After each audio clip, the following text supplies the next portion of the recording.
chaos for you. These games are going to happen on Wednesday, June the 16th. Sean Higgs, you are the champion from last week. Said line up your next victim. I took Nick Parsons on. How's it going, Sean Higgs?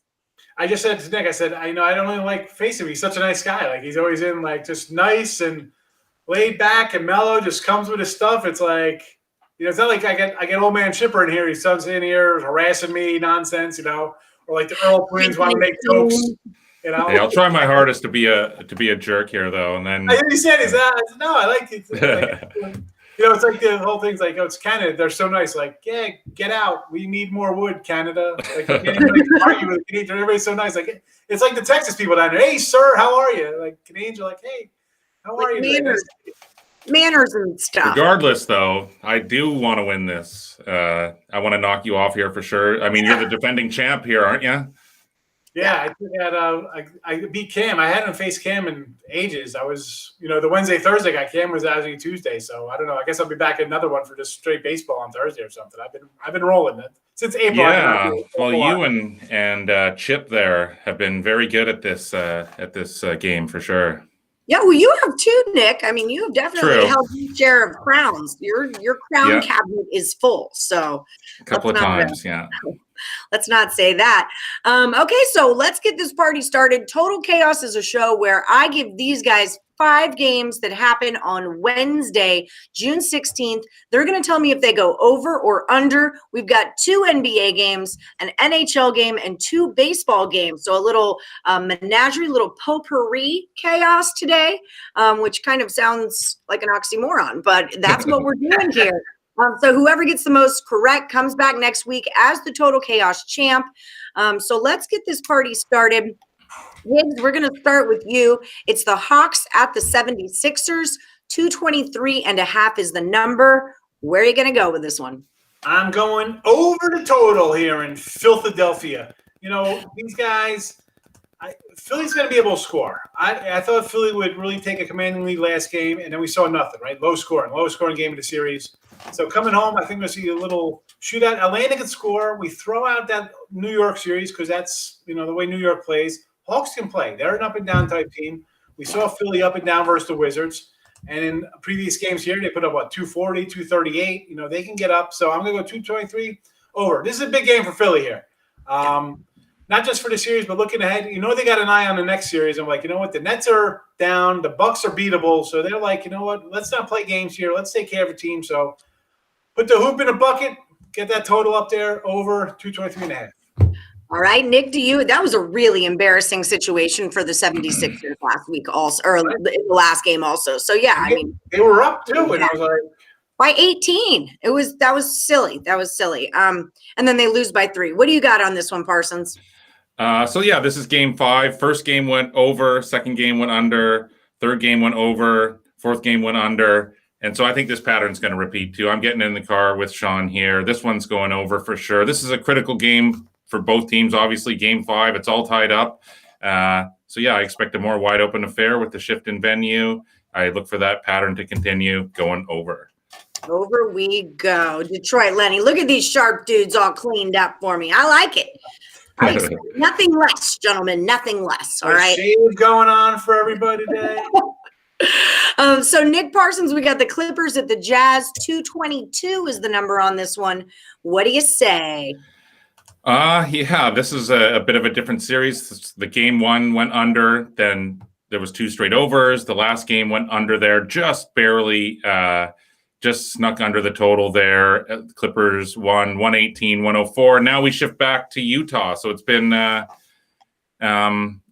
these teams have held serve on their own court.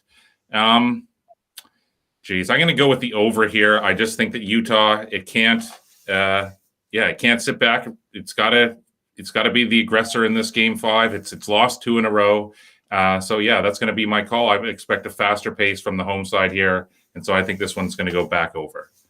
Higgs, do we agree or disagree? I'm going under. A little disagreement here. I'm going, Jazz, you're in trouble, right? Like Clippers, down 0-2 to come home, take care of business.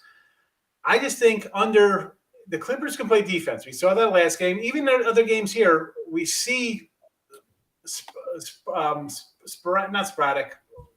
times of just non-scoring. I'm trying to find the right word. You have your droughts. Drought.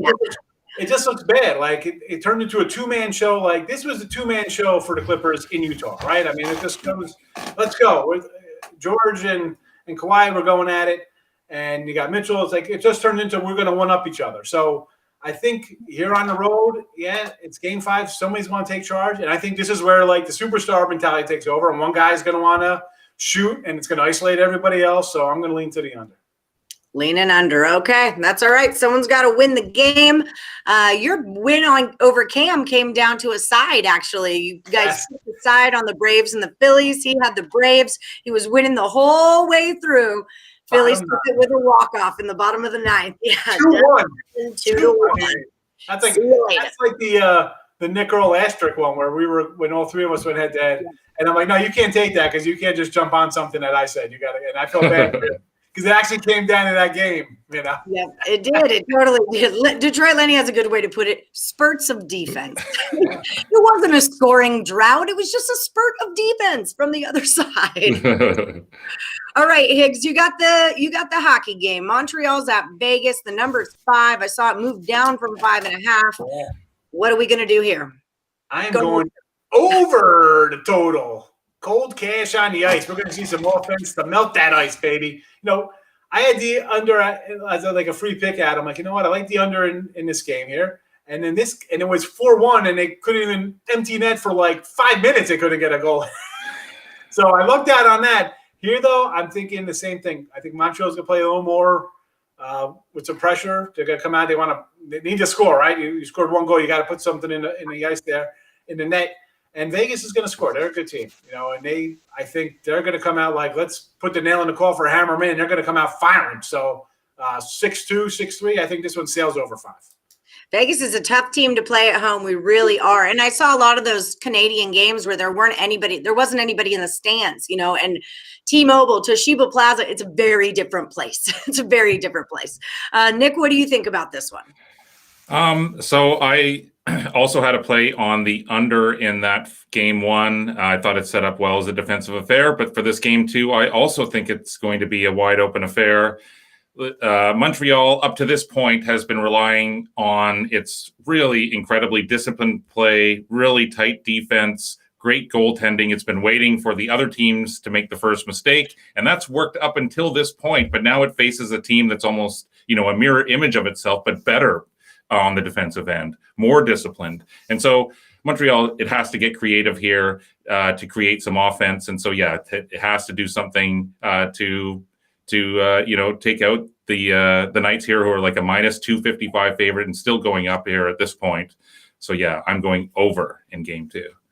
I love it. We agree again. I agree. I did the free pick with you tonight. I totally agree. Your entire analysis was spot on. And yeah, game 1, we feel each other out. Game 2, we drop our hockey gloves. That's what happens. It's time to score some goals, y'all. So, Nick, let's shift gears, moving to the Diamondbacks at the Giants. I did a free pick on this one earlier also. I believe it's Merrill Kelly and Desclafani. The number is 8. What do you got happening here? Well, these are two teams that don't put a lot of runs on the board most nights. I mean, Merrill Kelly, his numbers aren't that great, but I'm going to go with the under here. I just think that this is a game that Desclafani, he could probably pitch into the later innings here. He's 6-2 with a 3.09 ERA.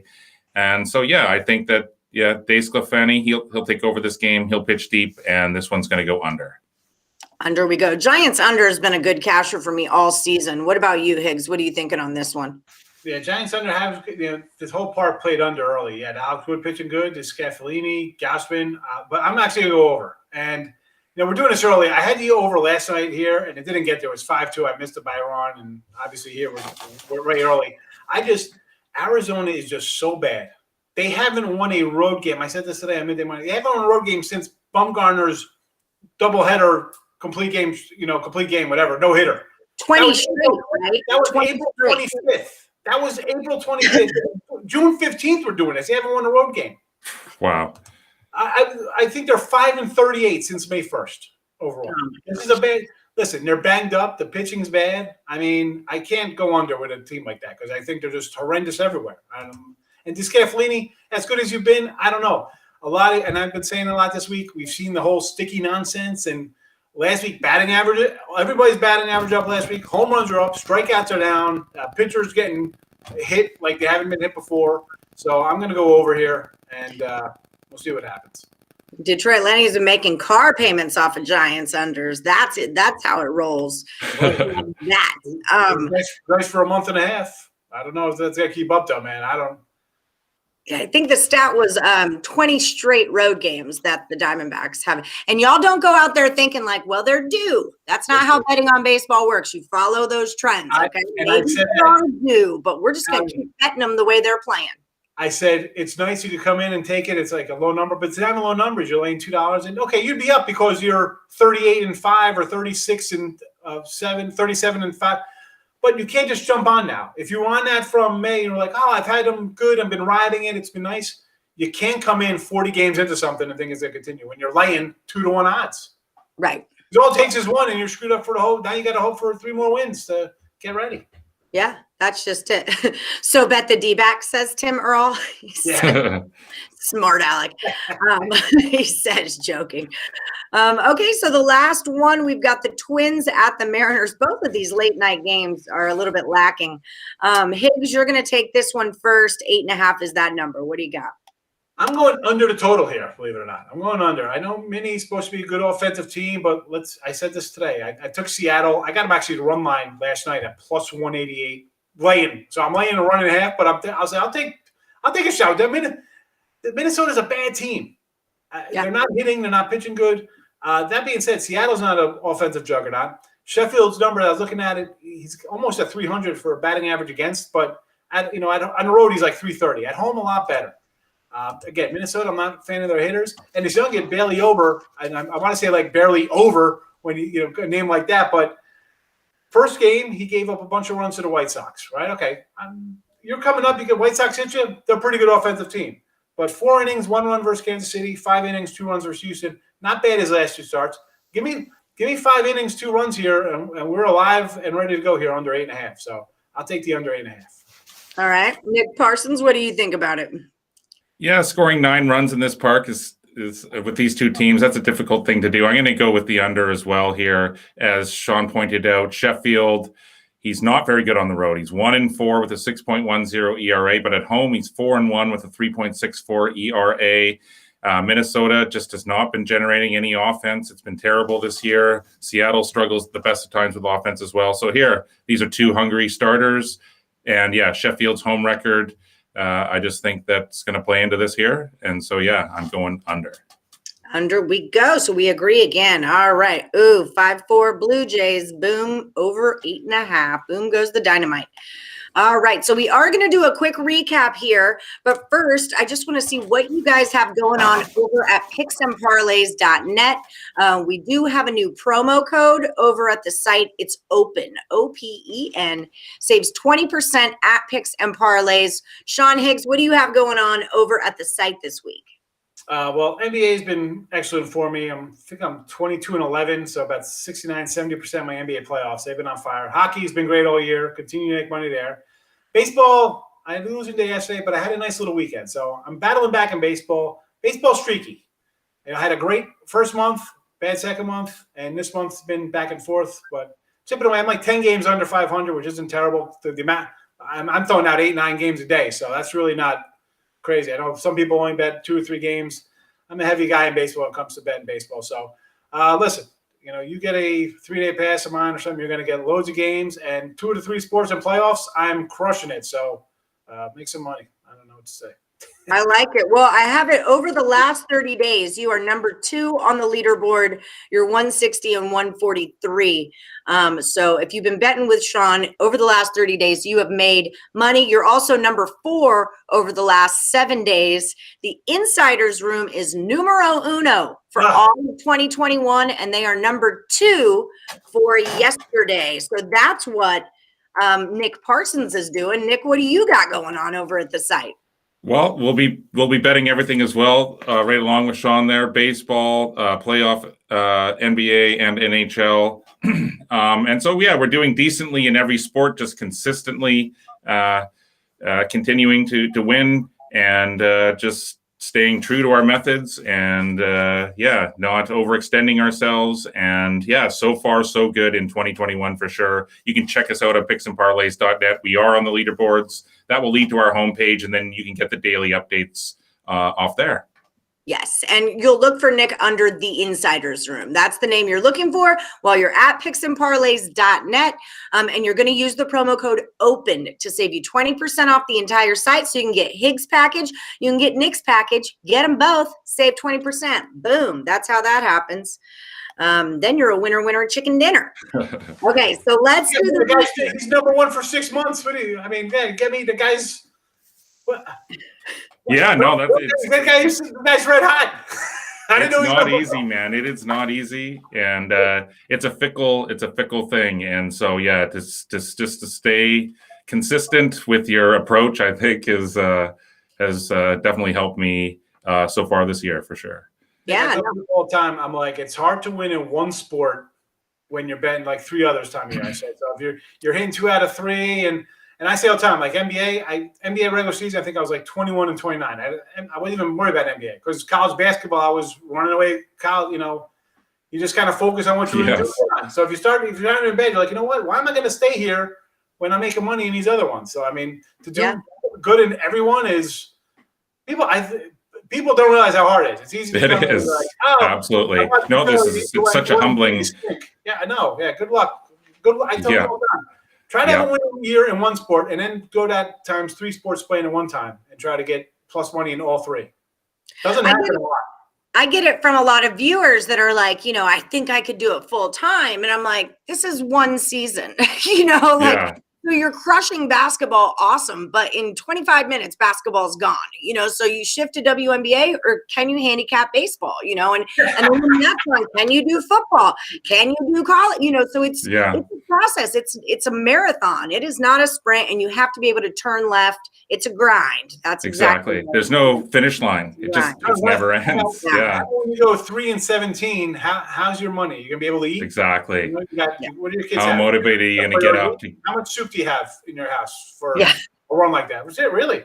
How much tuna do you have in your house, Higgs, for crying out loud? I got tuna. I'm ready for tuna. I'm ready for a bad. Listen, I went on like a 3 and 24 run in baseball this year. I mean, and I'm 10 games.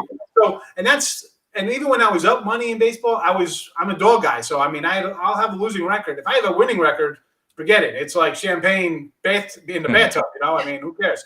So that doesn't make a difference to me. But, I mean, you're going to have a bad run. I don't care how good you are. You're going to hit a wall, whether you bet a couple games a week, you're going to go 0-4, and that'll be a huge chunk of your bankroll, or you're going to be 2-7 or something. Yep. It is true. All right, so let's recap it. Remember, people at home, $5 pizza kits. Remember, people at home, when they agree, those are the consensus picks. Those are the money maker picks. So we want to pay extra close attention to those. And we're going to start off with a consensus Hawks, 223.5. They agree it is going over the total. We do have a little bit of disagreement here. Clippers, 222. Nick says it goes over. Higgs is going to take it under. They both agree that the VGK game goes over. Montreal versus VGK game goes over the 5. D-backs at the 8. Nick says it goes under. Higgs is going to take it over. And then they agree again, the Twins 8.5.